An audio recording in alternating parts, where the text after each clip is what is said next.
You remember previous session वाली story where N आपके पास 200 rupees थे। वो 200 रुपीज से आपको बर्गर भी खाना था, कोल्ड ड्रिंक भी पीना था, नेटफ्लिक्स रिचार्ज भी करवाना था एंड मम्मी वाली सब्जी भी लानी थी। 200 रुपीज आपको स्पेंड करने थे। फिर भी कितना प्रॉब्लम हो रहा था डिसीजन लेने में कि किस में स्पेंड करोगे, बर्गर में, कोल्ड ड्रिंक में, नेटफ्लिक्स में कि मम्मी की सब्जी में। तो सोचो इकोनॉमी में किसी भी प्रोड्यूसर को कितना ज्यादा प्रॉब्लम होता होगा जब उसे डिसीजन लेना पड़ता होगा कि वो उसके लिमिटेड रिसोर्सेस को किस तरह से अलोकेट करेगा सो दैट वो कंज्यूमर को मैक्सिमम सैटिस्फैक्शन दिला सके, एज अ प्रोड्यूसर खुद को मैक्सिमम प्रॉफिट दिला सके एंड सोसाइटी का मैक्सिमम वेलफेयर कर सके। ये क्वेश्चंस के आंसर लेना उसके लिए बहुत ज़्यादा डिफिकल्ट बनता होगा। And in any economy, whether the economy is a developed economy, whether it is a developing economy और an under developed economy, every producers face certain major problems which are known as central problems of economy, which we will try to crack in today's session. Hello everyone and welcome back to the commerce element. In today's session we will be discussing the three major or the three central problems of any economy, whether you have a developed economy, developing economy or an underdeveloped economy. Every economy will be facing the problem of what to produce, how to produce and for whom to produce. Before we dive into these problems, let us understand ये तीनों problem के root causes क्या होते हैं. There are four main root causes that gives rise to all of these central problems in any economy. The first basic root cause is unlimited human wants. 200 rupees से आपके unlimited wants satisfy करने थे, burger, cold drink, Netflix, mummy की सब्जी and so on. So the first cause is unlimited human wants. The second is to satisfy these unlimited wants we have scarce resources. Burger, cold drink, Netflix and mummy की सब्जी सबको satisfy करने के लिए खाली 200 rupees थे, that is limited resources. The third cause is the limited resources have got alternative uses.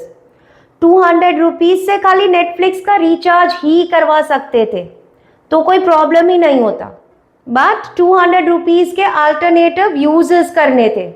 या तो आप उससे बर्गर ले सकते हो, या तो कोल्ड ड्रिंक, या तो नेटफ्लिक्स, या तो मम्मी वाली सब्जी. That gives rise to problem. And the fourth and the final cause is human wants are of recurring nature. एक बार नेटफ्लिक्स रिचार्ज करवा दिया, that doesn't mean Netflix recharge का वांट आजीवन सेटिस्फाई हो गया. नेक्स्ट मंथ फिर से करवाना पड़ेगा. एक बार बर्गर खा लिया, कुछ दिन के बाद फिर से खाने का वांट अराइज होगा and that is human wants have got recurring nature.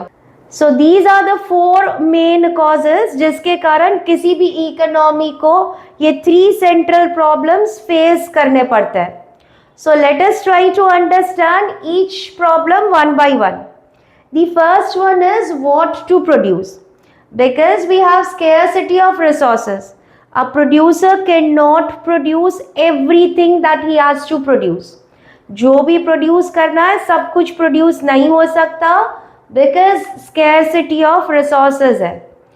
So the producer will have to decide what to produce and what not to produce. क्या प्रोड्यूस करेगा और क्या प्रोडक्शन करना लेट गो करेगा. What to produce and what not to produce question के answer आपको मिलेंगे based on priority of wants.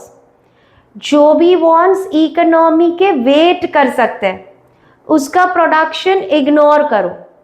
Economy में जो भी वॉन्ट्स अर्जेंटली सेटिस्फाई करने के लिए ज़रूरी है उसका प्रोडक्शन पहले करो. So based on priority of wants he will decide what to produce and what not to produce. This central problem comes with the second fold decision also, how much to produce. Suppose in India और पाकिस्तान में अभी war वाली situation चल रही है. As a producer we can produce war time goods, that is gun. As a producer we can produce peace time goods also, that is suppose clothes. तो as a producer जब आपको decision लेना है आप कितने गन्स बनाओगे and कितने clothes बनाओगे, तो this diagram will help you out. In this diagram on x-axis we have shown production of clothes and on y-axis production of guns. If you employ all the resources for guns production, you'll be able to produce 30 guns. And if you employ all the resources for production of clothes, you'll be able to produce 15 units of clothes. One thing is very much sure that if you will be deciding to increase the production of guns, आपको clothes का production reduce करना पड़ेगा. 15 units clothes भी बनाओ और 30 units guns भी बनाओ, that won't be possible. अगर आप cloth का production 15 में से 10 units करोगे, तो you will be able to produce maybe 25 units of guns.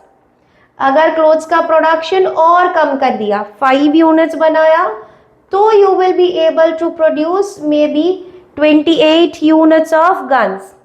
And like this economy में द प्रोड्यूसर विल डिसाइड कौन से गुड्स का प्रोडक्शन कम करेगा सो दैट दूसरे वाले गुड्स का प्रोडक्शन बढ़ा सके.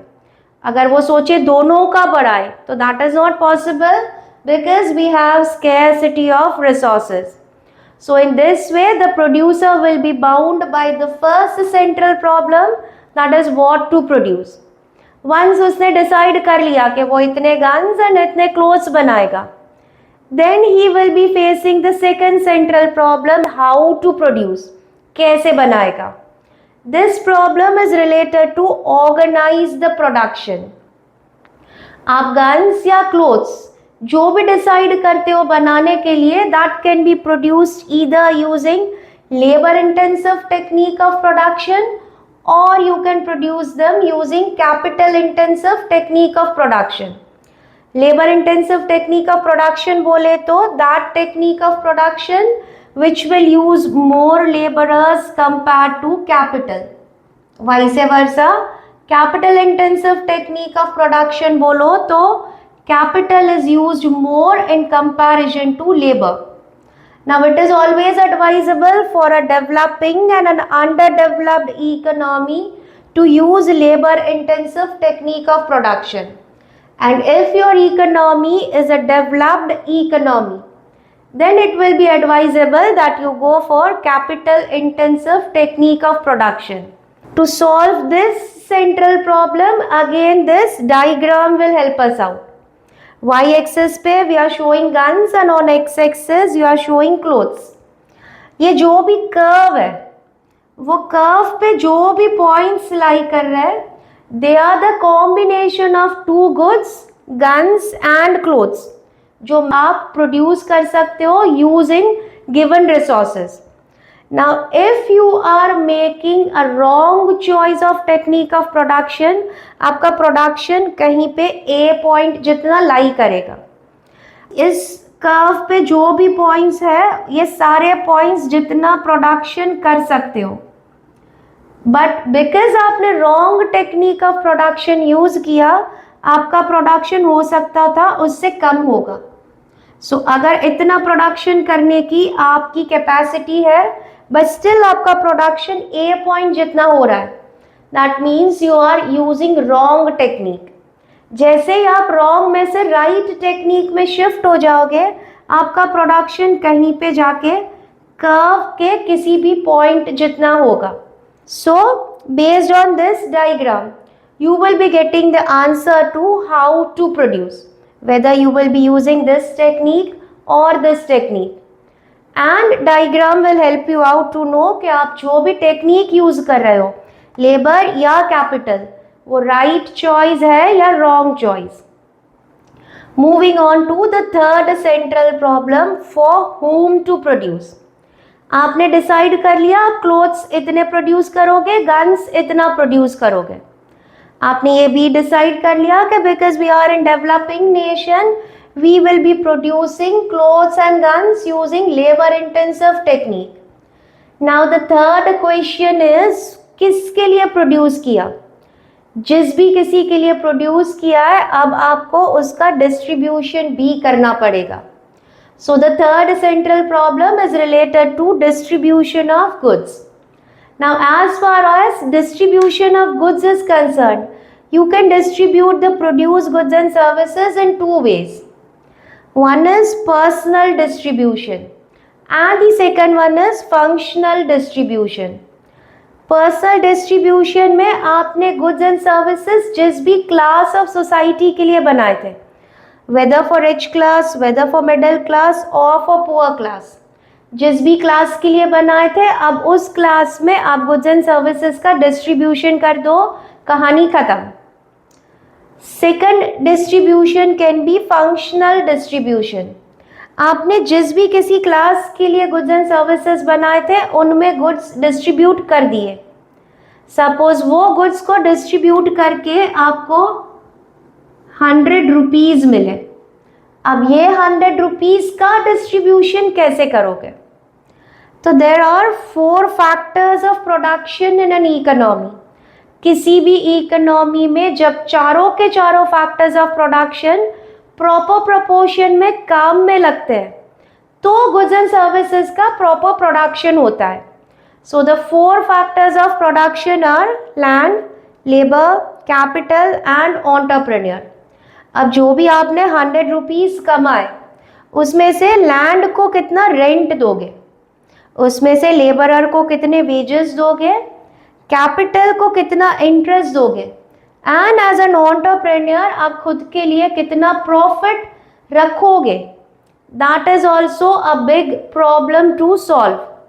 सपोज आप जो भी 100 रुपीज कमाए उसमें से 20 रुपीज आप लैंड का रेंट दे दोगे, उसमें से 20 रुपीज आप लेबरर के वेजेस दे दोगे, 20 रुपीज का से सपोज आपने जो भी कैपिटल मार्केट में से लिया था उसका इंटरेस्ट दे दोगे। जो बचे कुचे 40 रुपीज होंगे that will be as an entrepreneur आपका profit. And like this you have done functional distribution. Functional distribution is related to distribution of amount among 4 factors of production. So like this, in any economy, the producer will come across 3 central problems and these are the ways in which he can crack these central problems. I hope whatever we discuss in today's session is very much clear to you. If you have any doubts, any questions or any queries, you can ping me in the comment section and I'll get back to you. In the next session, we will be discussing one more important topic of this unit, that is production possibility curve. Until the next session, stay tuned and goodbye.